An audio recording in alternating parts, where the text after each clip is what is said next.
Szanowni Państwo, Ladies and teraz gentlemen, oddajmy głos now Halinie let's Birenbaum, give the floor byłej to Halina więźniarce Birenbaum, Auschwitz former i inmate ocalałej of z zagłady. Auschwitz and a survivor of the Tak wiele Holocaust. myśli, uczuć i wspomnień ciśnie się do serca i na usta dziś, w kolejną rocznicę wyzwolenia obozu śmierci Auschwitz-Birkenau. Tyle jest wciąż jeszcze do przekazania światu, zbadania, przypominania, niezliczone doświadczenia cierpień nadludzkich, z krawędzi śmierci, które są już dla nowych pokoleń daleką, niewyobrażalną historią. W obecnym świecie pełnym aktualnych, palących problemów, ciężkich konfliktów, nowych śmiertelnych chorób, pandemii, coraz mniej absorbuje ludzkość Holokaust. Ten ogrom straconych istnień, życia, cierpień daremnych, zadawanych mąk, śmierci niewinnych. Czas i niewiedza mogą zatrzeć ślady o nich. Zrozumienie grozy również i na dziś. Podjęcie koniecznych działań. Odchodzą ci, którzy te męki przeżyli i zapamiętali na zawsze. I wszystkimi siłami starali się zadokumentować światu, utrwalić w pamięci ludzkiej, przed ich powtórzeniem. Przychodzą na świat i wzrastają nowe pokolenia, dla których te dzieje są dalekie, stare, jakby nie dotyczące ich. Zwłaszcza, że są one tak koszmarne. A od smutków i tragedii chciałoby się raczej uciekać, niż się w nie zagłębiać. Chce się zapomnieć, umniejszać, zaprzeczać ich istnieniu, fałszować historię. A zapomnienie zbrodniczych faktów tej wojny i zagłady jest po prostu ponownym tego okropnego zagrożeniem. Patrzę z narastającym przerażeniem i bólem na krzykliwe, bezkarne marsze nienawiści do innego, do Żydów, do ludzi uciekających dla ratunku przed szalejącym terrorem w krajach ich pochodzenia.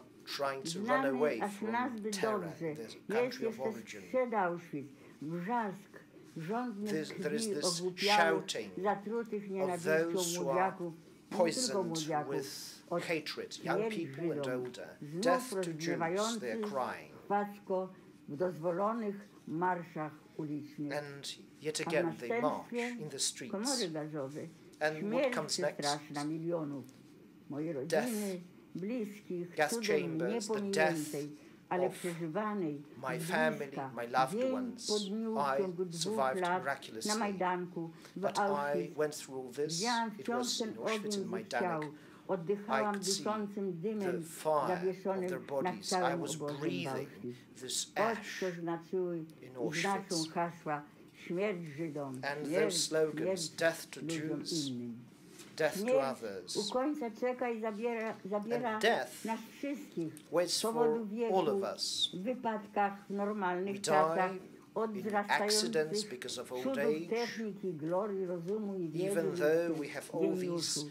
Śmierć od chorób, od jednej takiej ostatniej najnowszej, z licznymi mutacjami, a niby wielce szlachetnej nazwie korona. Międzynarodowa nosicielka masowych śmierci we wszystkich krajach i językach brzmiąca jednakowo. It sounds the same to all haters, those who hate in Poland and Israel, all those who lived and live in this valley of tears.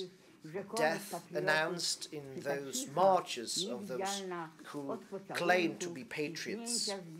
You can die because somebody sneezed or coughed or embraced you. You can see it everywhere. People die of the coronavirus that keeps mutating. I was 10 years old when the Germany attacked and took over Poland. It was September 1939. By the age of 13, I was taken to Auschwitz-Birkenau. I was taken out of the gas chamber in Majdanek because basically there was a failure. I could see those Hitler masses. They marched.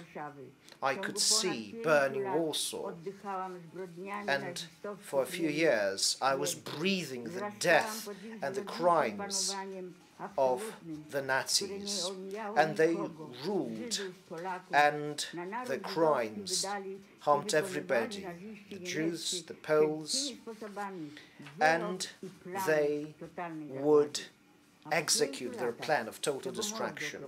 And this lasted for 5 years. And then I walked in the death march, and I could see those proud Germans, Aryans, Nazis. They were wounded by them, bloodied,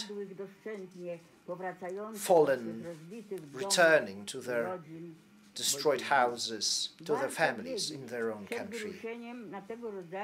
Before you start participating in such marches of hatred, you need to know what kind of price you will ultimately pay. In all these years since the liberation from this death, from this hell, I've been telling what I experienced back then, what I witnessed, what I was the victim of. And all my life I've been carrying the image of my family that I lost, my mother, my father, my loved ones, and those who were with me back there and here in Auschwitz, the sight of those terrible crimes, of this terrible suffering.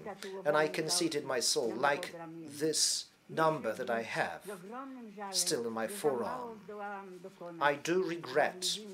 I regret that I have not accomplished enough with my testimonies, because Jews were dying, and for a long time nobody wanted to listen. People wouldn't believe. They didn't want to actually imagine what happened. And now most of the survivors have died. They are gone.